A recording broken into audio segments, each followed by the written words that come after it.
Ted Bundy, one of the most famous serial killers, had an equally notorious accomplice, his Volkswagen Beetle. Our source in Salt Lake City says it was Ted Bundy's brown Volkswagen that led to his arrest in Utah. Ted Bundy failed in his attempts to delay his murder trial. The former law student is charged with the murder of 2 Florida State University co-eds and is suspected in 19 other murders in western states. In 1974, Ted purchases a tan 1968 VW Bug from his hometown in Tacoma, Washington. This vehicle will be important to law enforcement with DNA evidence and will eventually lead to his conviction. Bundy's killing spree lasted from 1974 all the way to 1979. With 30 known victims and presumably many more. But several women were able to escape Ted's ill-fated Volkswagen. We'll circle back on the car in a minute, but let's talk about how Ted Bundy became Ted Bundy. Hey guys, I'm Kendra Sommer, and welcome to True Crime Commute, stories that are great for your drive to work, school, or wherever you're headed. We post new episodes every Friday. Make sure to subscribe to our channel so you never miss any. Born in the 1940s, Ted Bundy had challenges in childhood from the get-go. Ted's mother got pregnant and ended up giving birth at the home for unwed mothers. Now, his father was never in the picture. The grandparents ended up raising Ted and actually told him that they were his parents and that his real mother was his sister. And then Ted and his mother, they head west to Washington, and she marries a man named John Bundy. He'll go on to adopt Ted. There's nothing in his background that can tell us what triggered all of this. He's still our son, no matter what he's done, and we love him very much. In the late 1960s, Ted heads to Washington University. That's where he meets his dream girl, Diane Edwards. They start dating, everything's going really great.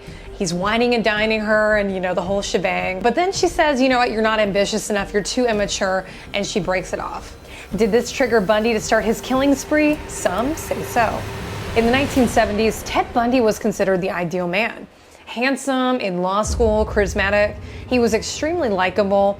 This served as a deadly combination. In 1974, Bundy, he begins to pick off college students in the Pacific Northwest. And the crimes with the cars, they start to ramp up.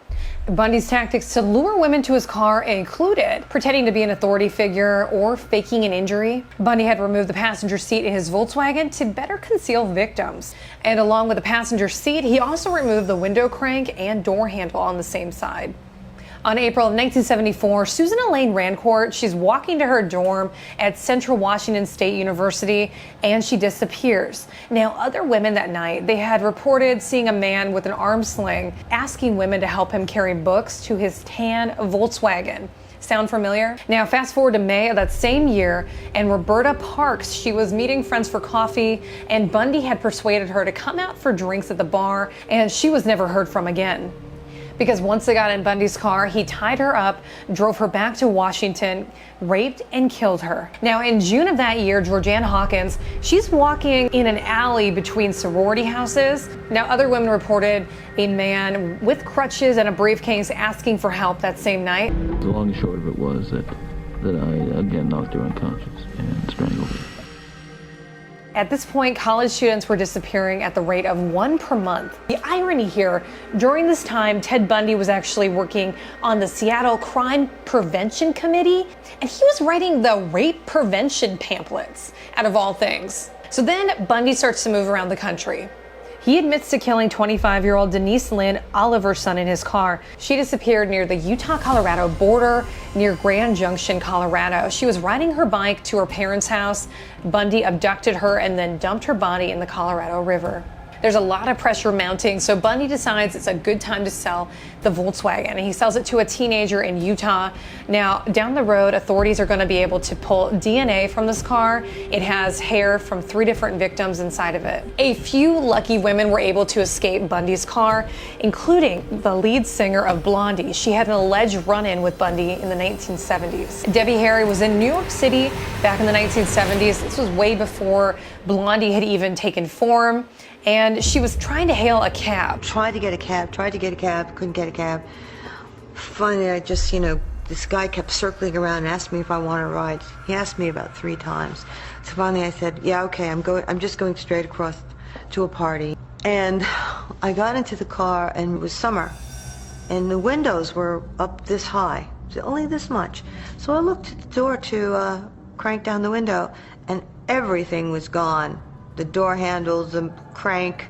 There was no way to get out of that car. And the hair on the back of my neck just went, and I squeezed my little arm out that little crack, and I opened the door from the outside.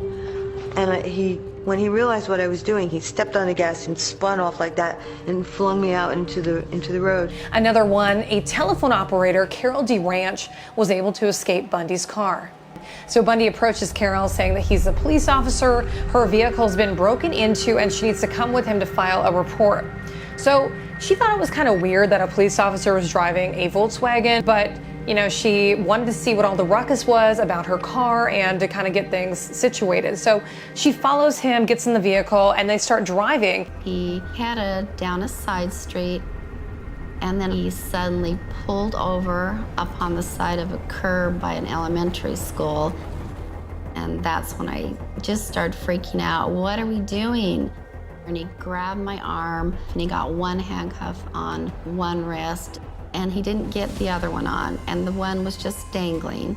I had never been so frightened in my entire life. But luckily, there's oncoming traffic, so Carol's able to flag down the car, get in the vehicle with the oncoming traffic, and ultimately escape Bundy. So after all of that, let's talk about Bundy's downfall. So Bundy was first arrested in 1975. He was driving in a residential neighborhood with his lights off, and officers thought, hey, this kind of looks suspicious. So they ended up pulling him over. But when they pulled him over, he refused to comply. So then what happened was officers ended up searching his car, and they found some interesting stuff in there. They found handcuffs, a ski mask with the eyes cut out, crowbar, and ice pick. Now, Bundy tried to explain away the items, but it didn't work. At this point, officers also remember the vehicle description that Carol had given after she escaped Bundy, and it's all kind of starting to sync up. So officers end up taking him in and investigating the car a little bit more. Officers searched Bundy's apartment, and they found items linking him to several murder cases, but authorities felt that they needed to get additional hard evidence to send him away for these murders. So detectives ended up placing him in a lineup, and Carol DeRanch was able to identify him right away. I pointed at him, said he was the one, he was the man that tried to kidnap me. I just thought he was really arrogant and always had a smirk on his face. In 1976, Bundy stood trial for the Carol DeRanch kidnapping. He was found guilty of the kidnapping and assault and was sentenced to 1 to 15 years in prison. And in 1977, Bundy is transported to a Colorado jail in Aspen for the Karen Campbell murder. Karen was murdered in 1975 at the Wildwood Inn. At this point, Bundy, he's serving as his own attorney, and he did not have to wear handcuffs. So he went to the courthouse law library, and from there, he's able to escape through the window. So at this point, he's captured, and then in 1978, over Christmas break, he's able to crawl through a crawl space and then into the jailer's apartment, and from there, walk out the front door as a free man. He continues his killing spree, including the Chi Omega Florida State University killings. In 1979, Bundy's driving another Volkswagen, this one's stolen, and he's pulled over by the Pensacola police near the Alabama state line. Bundy gets pulled over and he ends up running away from the officers, so the officer ends up tackling him. And at this point, the officer has no idea that he just captured one of the most wanted fugitives in America. Bundy was found guilty of 3 first-degree murders, 3 attempted first-degree murders, and aggravated kidnapping and burglary. His sentencing was 3 death penalties. All of his victims were Caucasian women between the age of 12 and 25, middle class. They all had long hair, and maybe that all stemmed from Diane because she had the same look. He said that he's responsible for many other unidentified homicides, but would never talk about them because they're too close to family, too close to home, and the victims were far too young.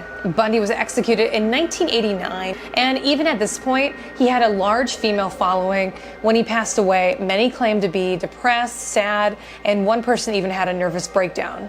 Thank you so much for watching. I'm Kendra Sommer, and check us out next Friday when we post our brand new episode. Oh, and if you have any cases that we should look into, make sure to email us here. Thanks, guys.